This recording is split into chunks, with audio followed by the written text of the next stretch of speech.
Hey everybody, welcome back. I'm the Gerbil. You've probably heard that speed is the most important stat of any mod. And well, that's mostly true. Nooch just did a really good video talking about the importance of understanding characters' kits before you start applying your best speed mods. Well, today I want to talk about characters that don't want or really need speed, and I'm going to showcase 12 of them, including suggested mods, both from SWGOH and from my own experiences. Let's get started, shall we?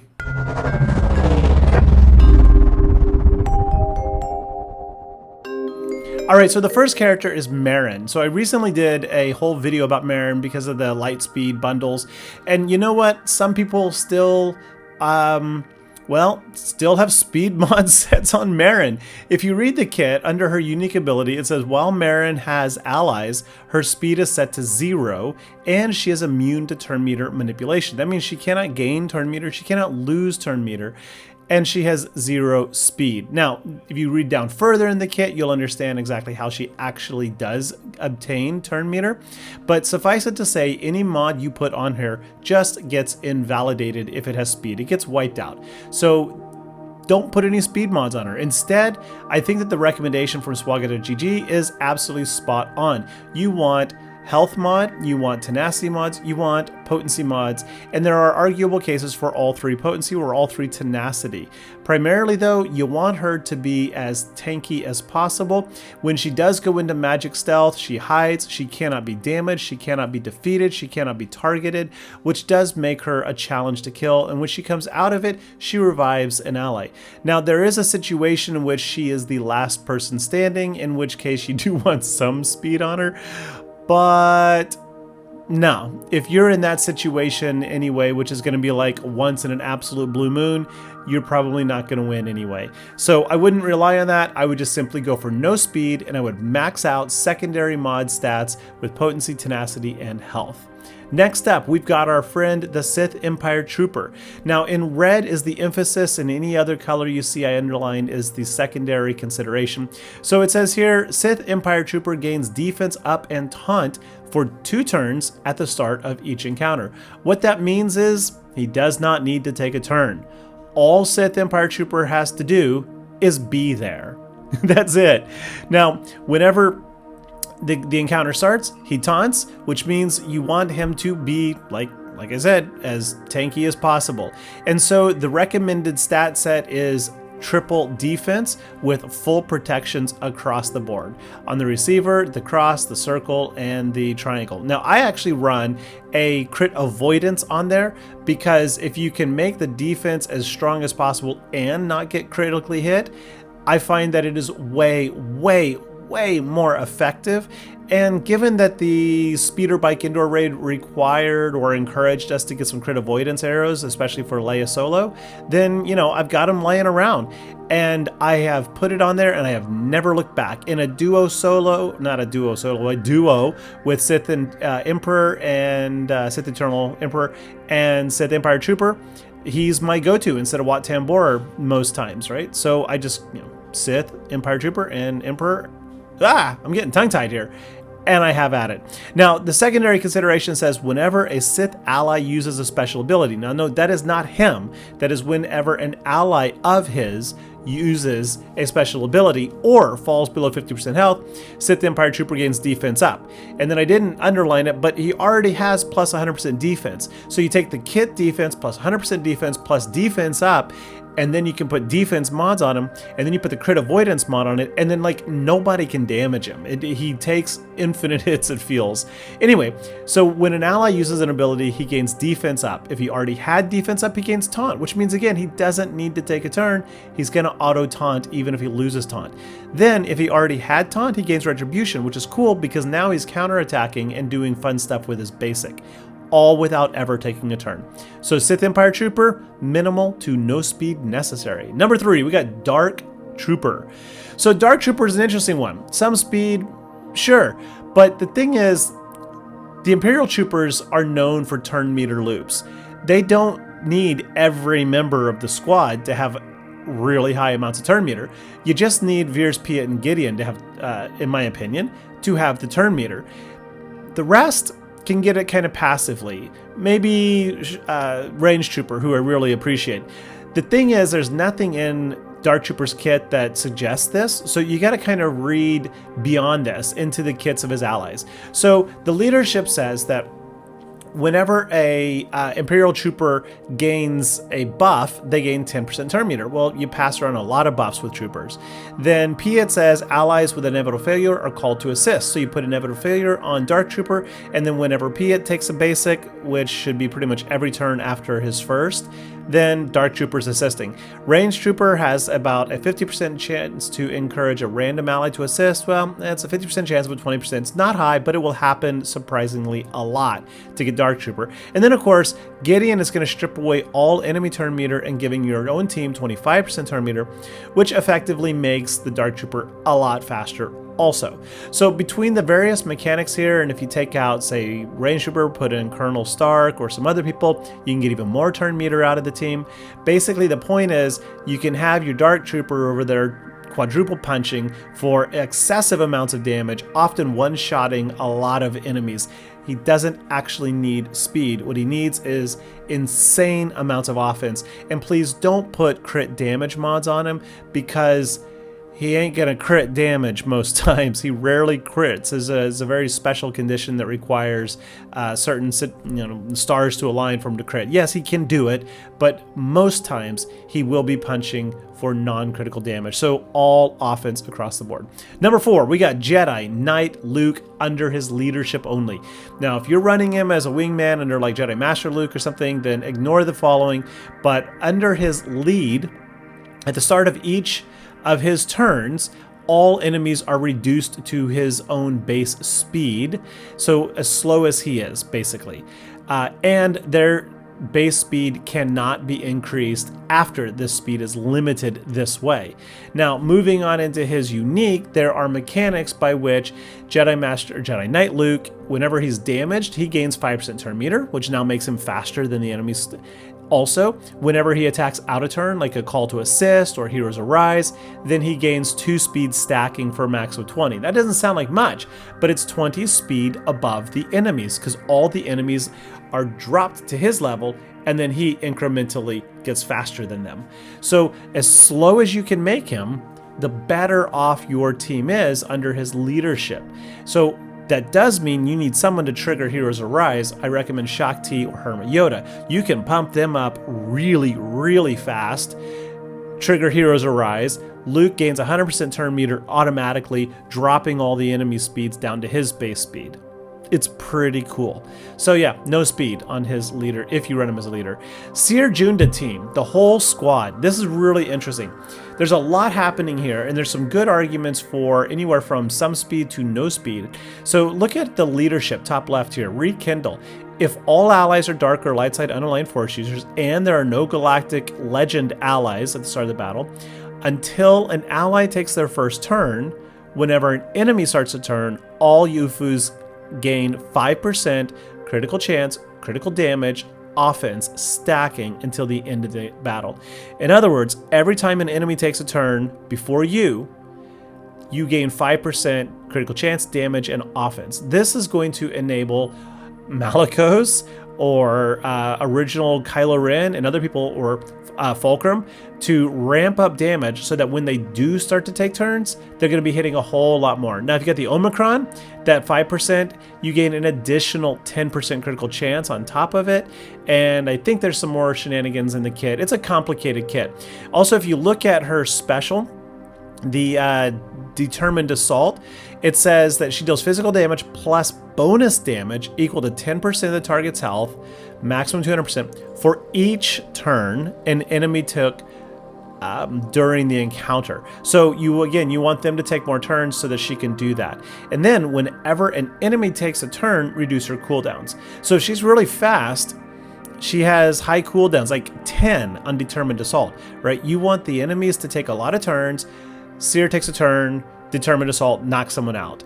Enemies take a whole bunch of turns, your turn finally, cooldowns reduced, punch it. And then the recommendation, survival, on her specifically, all health, all protection. Yep, straight up. Hey, number 6. Oh, the title is wrong. Fix that post-production. It says Baze, right? Baze Malbus gains taunt and retribution for 1 turn at the start of each encounter, which means, again, he's going to do what he needs to do. He's going to taunt whenever an enemy is defeated, also, and whenever Chirrut falls below 100% health. I may be saying that wrong. Chirrut, I'm not sure exactly how it's pronounced. Also, Baze gains 5% turn meter whenever an enemy gains a buff, which means he has a lot of passive turn meter gain. So if an enemy if an enemy squad gains, I don't know, let's say offense up, that means he instantly gains 25% turn meter, right? 5 times 5, 25. So the fact is, Baze is going to take a lot of turns really quick, regardless of his speed setting. In addition, I want to talk about his mods. Now on SWGOH, like most people are putting protection mods on him. Protection primary on the arrow, the circle, the cross, the triangle, and I'm like, mind blown. There are circumstances where you want that protection, but no, if you read the kit, fundamentally you want health, and here's why. Baze gains max health equal to 20% of his max health, and Imwe gains that much also. Not of his own, he gains at 20% of Baze's. It says that much, right? So if you put all protection on there, on those 4 mods, okay, so you're gaining nearly 100% protection. That's cool, but Chirrut doesn't benefit from that, neither does Baze. Whereas if you put 16 times 4, 64%, 4 mods, 64% max health, and then secondaries, you can still get up to 90%, maybe 100% max health. Of that 100%, plus his base health, he and Chirrut now gain 20% of that. That goes a long way, especially when you consider Chirrut is spamming health up, not protection, or it's healing over time, right? Heal over time, which is based on your health, not your protection. So I don't understand it. There are circumstances, but no, don't go there. Number 7, Biggs. This is a really easy one. Why are people putting critical chance mods on him? Read the kit. Biggs Darklighter gains 100% turn meter after surviving any damage from Empire or a critical hit from an enemy. Whenever he's critically hit.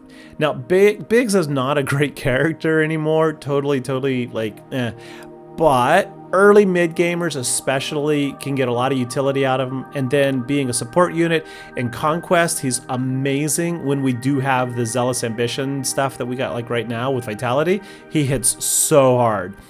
Nonetheless, he gains 100% turn meter after surviving a critical hit, which means you do not want critical avoidance mods on him, no. Then if you read the kit though, why no critical chance mods either? On his special, it says deal physical damage target enemy with a 50% chance to gain critical chance up. So he's going to get critical chance up on his own. And then if you read, that's his basic. On his special, it says all attacks have 75% more critical chance. 75% more. So what good is a critical chance mod going to do when you already got 75% more? Like, it doesn't make any sense. And if you're running him in a Mon Mothma squad, then he's using the basic every single turn because everybody attacks like bugs, right? Which means that 50%, it's going to eventually trigger no matter what. 2, 3, 4 times in, it's going to trigger. So he's going to have critical chance up. He's going to do 75% more critical chance on his special. He's going to get it. Don't do it. In addition to that, I recommend putting all health mods on him because why? Because whenever he's critically hit, he gains 100% turn meter. So you want him to take turns. You want him to be hit, and you want him to take a turn. And that means if he's getting hit, then he's going to die eventually. So you want to make him as beefy as possible so that he takes a turn, so that the Mon Mothma squad assists with him. Speaking about Mon Mothma, pow. Whenever a rebel ally uses a basic, reduces cooldowns. So Mon Mothma, everybody assist, whoop, cooldowns drop by 4, right? Or 5, I don't know which it is. And then on his special, which he can spam every single turn on a good Mon Mothma squad, he's going to gain 40% turn meter off the get from that. So between... Sorry, sounds like War of the Worlds outside my window here. So between everybody assisting, gaining turn meter, and himself giving himself 40% turn meter, the dude ends up with an effective speed of like 500 to 600. It's incredible. He will loop characters with 300 speed. I mean, he will just loop them, even if you don't put speed mods on them. You just need someone on the squad who jump starts the turn meter train, and that is generally Kyle Katarn, because he starts with like 40 or 60% turn meter, which is an effective speed of like 400 to 600, depending how you mod him, 400 to 500. So he will go first, triggering this, giving Pal a whole bunch of turn meter, and then Pal just starts spamming his specials. So yeah, you don't need much, if any, speed on Pal. Offense and kill people. Number 9, L337. Whenever another droid or scoundrel ally takes damage, so it depends on the team you run her with, but whenever another droid or scoundrel takes damage, she gains 15% turn meter. Like, if that happens, like if someone throws out an AoE, boom, and everybody gets hit, that's 60% turn meter just right there, right? So if she's at, say she's at 150 speed and you gain 60% turn meter, what is that? That's effectively 90 speed, so 240, just like instant, right? So she gains speed incredibly fast. And then again, this is another SWGOH mistake here. Top 100 Guild folks are putting straight protection on her, which does no good under most squads. There are some circumstances where you want this, but no. If you're running L3 with Barriss under Rey, no, sorry, you want health. If you're running L3 under a scoundrel droid squad, you also want health. Why? Because her special says heal all scoundrels and droid allies for 50% of her max health. So again, 60% health or 100% protection, basically. You want to be able to heal. You really want to heal. And then her basic, if she attacks while she's prepared, she's going to gain 10% stacking max health. Every single basic. 10% health, 10% health, 10% health.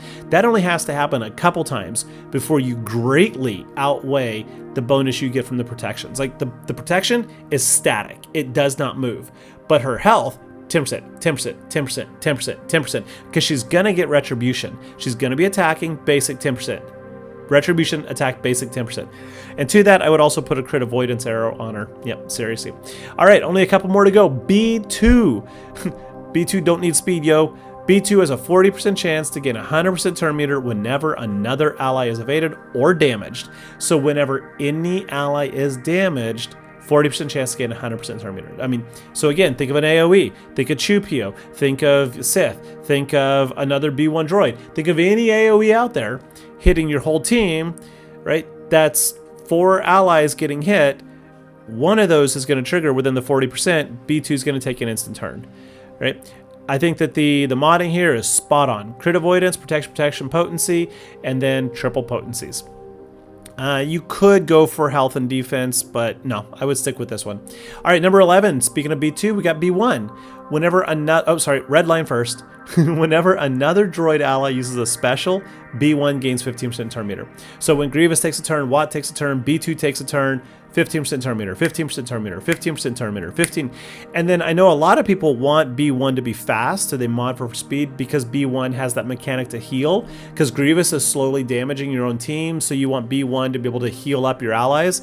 Well, if you take out the 5th, whether it's Droidica or Newt, and you're running STAP and GAC, when STAP gains overcharge, which is a lot, all allies gain 20% health, stacking.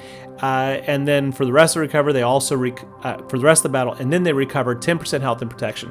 So STAP becomes your passive healer so that B1 doesn't actually need to take a lot of turns. What B1 needs to do is a lot of damage, so hence the underline up there. Whenever another Separatist ally uses an ability during their turn, B1 assists. So the more offense you have, the more B1 does through all the assisting. Doesn't need to take turns, just needs to assist and do a lot of damage. Last but not least, no, it's not Nest. Everyone knows Nest is situational. At the end of each of her turns, Barriss dispels all debuffs from the weakest debuffed ally, gains 10% turn meter for each debuff. But, Gerbil, what if there are no debuffs? That's okay. Whenever an ally is critically hit, that ally recovers 20% health, and Barriss gains 10% turn meter. So, Barriss is passively healing, Barriss is gaining a lot of turn meter at the end of Barriss's turns, and Barriss is gaining turn meter whenever an ally is critically hit. Right? Barriss is amazing. Barriss is plug and play all over the place. I would go strictly health. Straight health, maybe a crit avoidance, but hit that health across the board, and just sit back with Barriss and muhahaha laugh as she actually takes a lot of turns healing and doing Barriss stuff. Anyway, folks, I hope you enjoyed this video. If you did, you know what to do. Please like and subscribe. And I'll see you later on the holotables. All right, thanks for watching. Bye-bye.